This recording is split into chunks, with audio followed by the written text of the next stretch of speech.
This is a Honda NSX, and so is this, and this. The NSX was the supercar of choice for the aficionados, people who valued incredible engineering, a certain legendary test driver and handling prowess over big flashy badges and overabundances of power. It's easily one of the coolest supercars ever made, and here's why.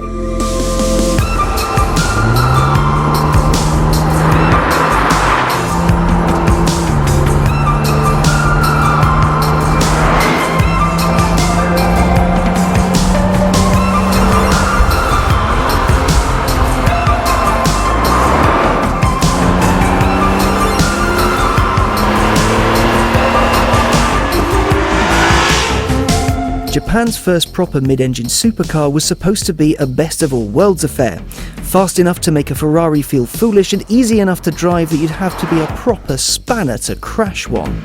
The year is 1984 and Honda wanted to make something a bit special, so it commissioned Pininfarina to design a concept car, the HPX Honda Pininfarina Experimental. It came with a 2-litre V6 and it was designed to beat anything that came out of Italy or Germany. As the concept turned into a prototype, it got a new name, the NSX, and its target cars were the Ferrari 328 and later the 348. That's how it ended up with a 3-litre V6. You know how the NSX's cabin looks a little bit like the one you get in a fighter jet? Well, that's not entirely unintentional. You see, Honda's designers used the F-16's bubble as a bit of an inspiration because it gives 360-degree visibility. As such, the cockpit's nice and far forward and there's loads of glass in it, so you can see really well. And that also means the deck at the back is nice and long, which gives better high-speed stability. The NSX made its public debut at the 1989 Chicago Motor Show, then again at the Tokyo Show of the same year. It went on sale in 1990 in America as an Acura, in Japan and Europe as a Honda. It was a flagship to be proud of. Built to highlight F1 tech, the NSX is loaded with interesting things. For example, its all-aluminium body saves 200 kilos over an equivalent steel one. Things like aluminium suspension arms save even more weight on top of that. Then there's all the toys. For example, 4-channel ABS brakes, forged pistons, titanium con rods, the first electric throttle control ever fitted to a Honda, VTEC. Basically, loads and loads of cool stuff to make sure this thing goes proper quick. I know all of that doesn't sound too exciting today, but, well, for the 80s and 90s, that was quite something. Oh, and its development driver, one of them at least, was a certain Mr. A. Senna. And when he drove it, he told Honda's engineers to make it stiffer. And they did, because Senna told them to. Honda being Honda didn't just engineer the crap out of it, it also made sure it was solid as anything. Each car was assembled by a hand-picked team of 200 people, each with 10 years experience under their belt. Even the paint had a 23-step process, one of which was actually designed for aeronautics. The paint on this early model still looks good today. The first NSXs came with a 3-litre V6 with 270 horsepower, 210 pound-foot and a 0-62 time of 6 seconds, and its top speed was nearly 170 miles an hour. A Porsche Boxster today would smash that. Realistically, it would walk all over it. However, for the early 90s, that was mental. That was proper quick. So this is the first NSX, the original one. What's it like to drive? Well, this is an automatic and the gearbox is horrible. I really don't like it. It removes a lot of engagement from the car because it doesn't really like changing gear. However, the steering almost saves it because it's a little bit woolly to start with, but once you pop it in, you get lots of feel, the car grabs and away you go. Throttle response, thanks to the gearbox, is a bit lacking. The interior for a 90s car is actually held up remarkably well. This one, being immaculately looked after by Honda, is beautiful. It's so clean, the lines are so lovely, there's no cack anywhere. In all, the original NSX, this one, it's rather nice. It doesn't feel that quick because of its gearbox, but Honda prided itself on the fact that the NSX was easy to drive, that anyone could get in it and still have a great time. And it really is easy to drive. The steering's not too heavy, but it still gives you beautiful feedback. You know what's going on. This isn't a hard car to drive quickly at all. Even with this horrible gearbox, we've got a nice straight, foot down. Come on, car. Oh, there we go. And brake.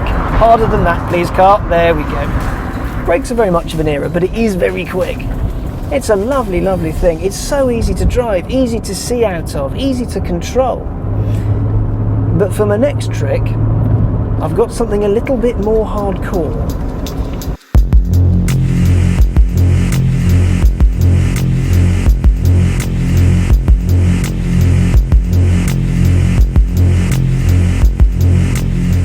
In 1992, Honda decided to make a harder-edged NSX for customers who wanted something a bit more focused, something with more bite. Engineers worked to lose 120 kilos from a standard car, so the Type R weighs in at 1,230 kilos. In car terms, nothing. How it was done, however, is when the R gets fun.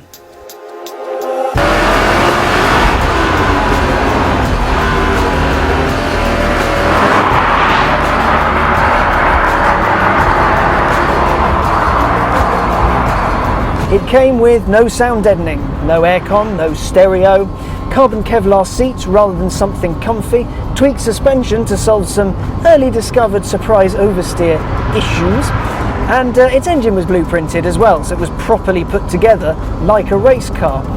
Honda made less than 500 of them, and they were supposed to be for Japan only, but a few escaped, and this is one of them.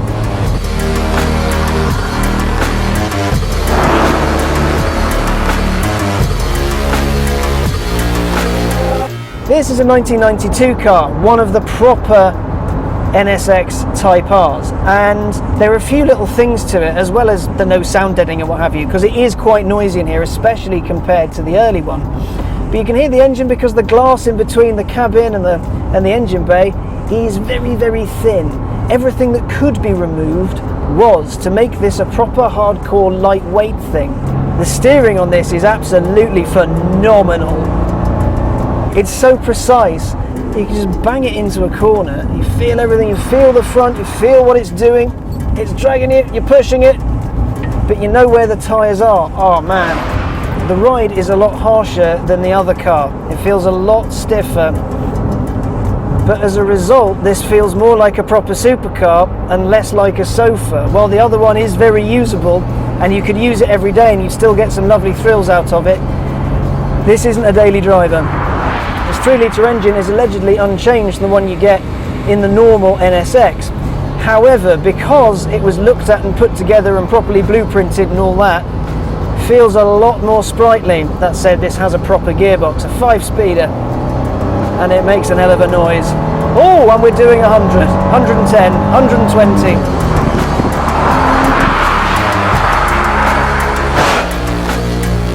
Because there's less weight in here, because of the work Honda's engineers did to ensure it was a proper lightweight track special, it feels so sprightly.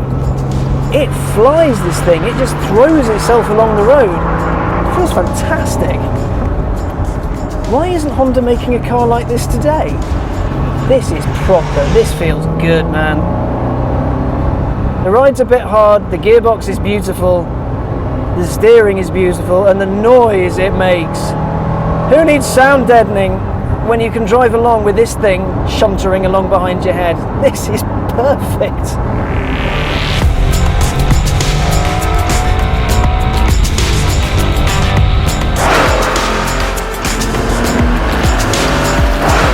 There are many varieties of NSXs that appeared over the years. There was the Japan-only Type R, which I'm in right now. Then there was the aforementioned Targa Top, the US-only Alex Zanardi edition, which was built to celebrate many, many, many championship wins. And then the frankly mental-sounding lightweight special NSX S and S0 editions, which, well, they sound quite scary to me. 1997 saw some performance upgrades. The engine gained 200cc, upping it to 3.2 litres, and it also got a dollop more power. It got a 6-speed manual with better ratios, while the auto cars kept the same old 3-litre setup. A new aluminium alloy was used, allowing for thinner panels that retained the strength of the old car, and it got bigger brakes. As such, 0 to 60 times fell into the 5-second zone, even for the Targa roof versions, and in some tests under 5 seconds were managed for the coupe. In 2002, the NSX changed shape. It lost its pop-up headlamps, it got wider rear tyres and modified rear suspension. In the US, you're only allowed to buy a Targa top, whereas everywhere else, well, they got the right to choose between a T-top and a coupe. So how does this feel compared to the original one?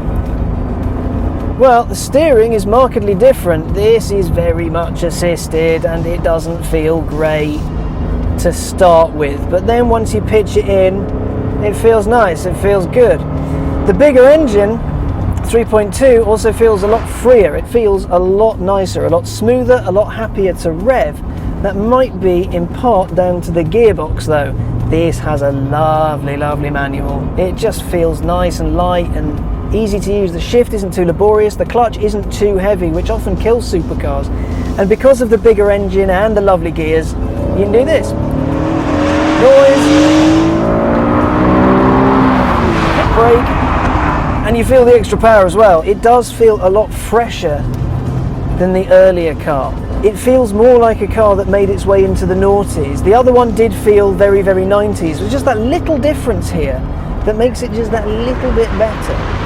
The throttle response is beautiful. The brakes, again, wonderful. And you can tell this is quite light. You can tell it moves around a little bit, but not too much. It feels stable where you want it to feel stable. And if you do something stupid, well, it'll let you know about it.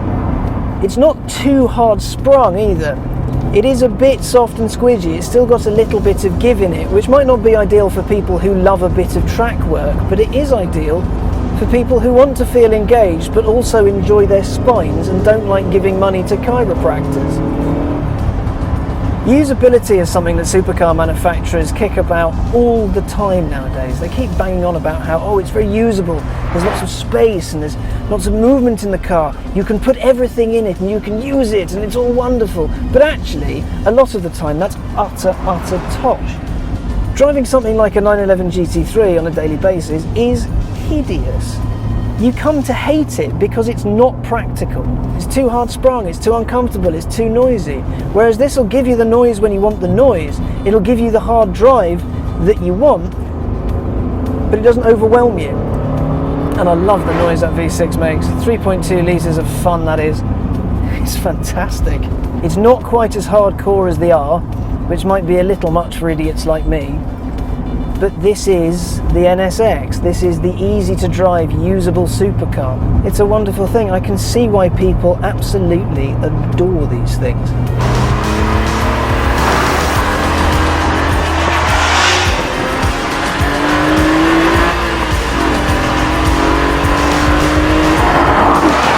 In 2005, the NSX was killed. It was a 15-year-old car and wasn't selling all that well, and its innings had been pretty stellar. However, before it went the way of Betamax, Honda had one last trick up its sleeve, the second generation NSX Type R.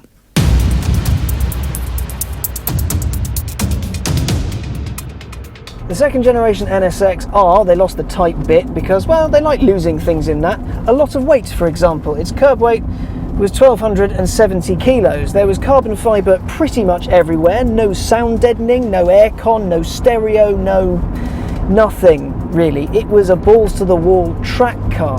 And here's the thing, even though it was 15 years old at the time, it still managed to do the ring in the same time as a Ferrari 360 Challenge Stradale. Today, a Honda Civic Type R, the new one, would humble it quite happily, but man, it's a serious bit of kit. Over its 15-year lifespan, the NSX gained a lot of fans, from kids playing with them in Gran Turismo, hi, to grown-ups who wanted an alternative to the regular German or Italian fare. It's quite telling just how good the NSX was when Gordon Murray was on the customer list, and Jack Nicholson. hero. The NSX's run was long enough at 15 years, that's fair to say, and while it was around it kicked all kinds of ass. There's a new one on the way, but it's been delayed, well, lots. I don't think though that's because of any overt developmental issues. I just think Honda wants to get it 100% straight out the box so it can have another 15 years at the top.